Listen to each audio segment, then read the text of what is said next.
When families talk about next gen readiness, the conversation often starts with a question that sounds reasonable but sometimes misses the point. Is Gen 2 ready?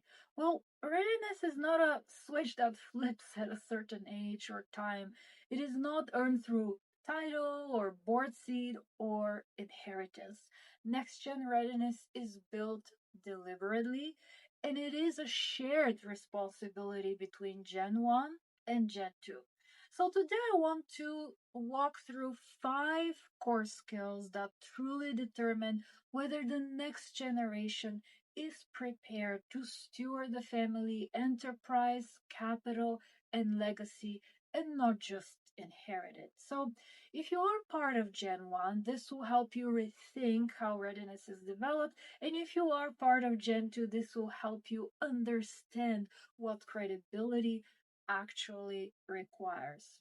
So let's first frame the issue. Across family enterprises that I speak with and or work with, I see a recurring gap. Gen 2 often feels capable but a little bit constrained, and Gen 1 may feel protective but unsure how to let go.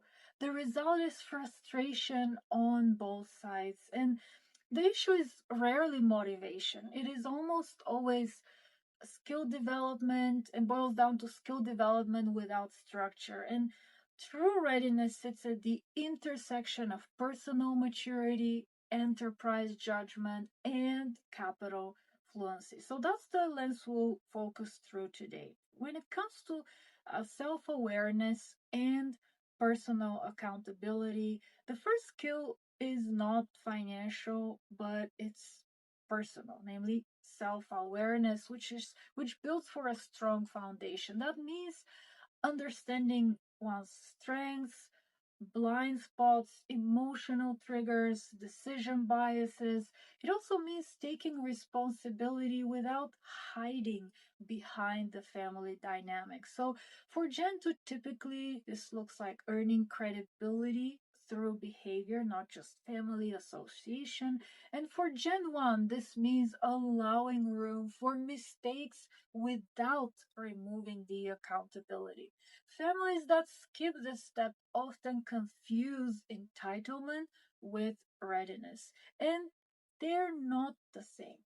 Skill number two, as you think about it, is the ability to make decisions under uncertainty, namely developing that judgment. And in reality, business decisions are rarely clean or isolated. They involve people, capital, and in the family's case, family history and emotion. So, Gen 2 must learn how to evaluate trade offs, make decisions with imperfect information, which is not at all easy, own the outcomes, including unpopular ones, mistakes, and failures. At the same one, Gen 1 must shift from being the sole decision maker to becoming a thought partner, coach, and mentor.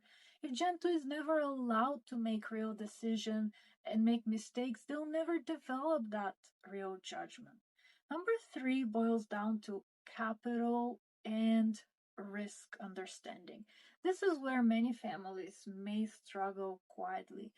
Capital literacy is not just about picking stocks and approving deals, but it is about understanding how money behaves under stress. So, Gen 2 must understand how risk shows up across the various operating businesses, investments, and liquidity events and processes, how leverage can amplify outcome in a good or bad way, how downside protections matters more than the upside and growth stories. And Gen 1 must explain not just what decisions were made, but why. Share that story and knowledge. Capital without context requires and creates confidence gaps and impacts that in the long run. Enterprise thinking beyond the silos is another important topic that I want to discuss when it comes to creating those systems and processes. governance structures. Those do not exist in isolation. Gen 2 readiness requires the ability to think horizontally and not just vertically. That means understanding more broadly how a business decision affects liquidity, understanding the bigger picture, how an investment decision may affect family alignment and long term goals, how a governance decision affects long term continuity. And this is where next gen leaders start moving from functional roles into enterprise leadership once they can step back and see the forest from the tree. Communication and conflict resolution, that's probably one of the hardest skills. Communication, especially being a big one. What I see often come across is avoidance of conflict as well. So, Gen 2 must learn how to communicate with clarity and respect, disagree without escalating, separate roles from relationships. Not easy to do, but important to do so.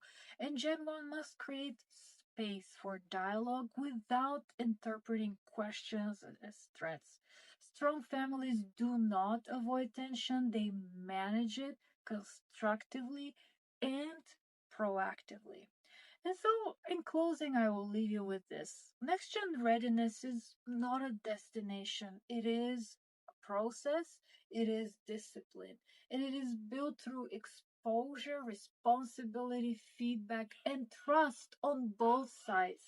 So, if you are part of Gen 1, ask yourself, am I creating growth? Where might I be creating dependency? And if you are part of Gen 2, ask yourself, which of these skills am I actively building and not just assuming?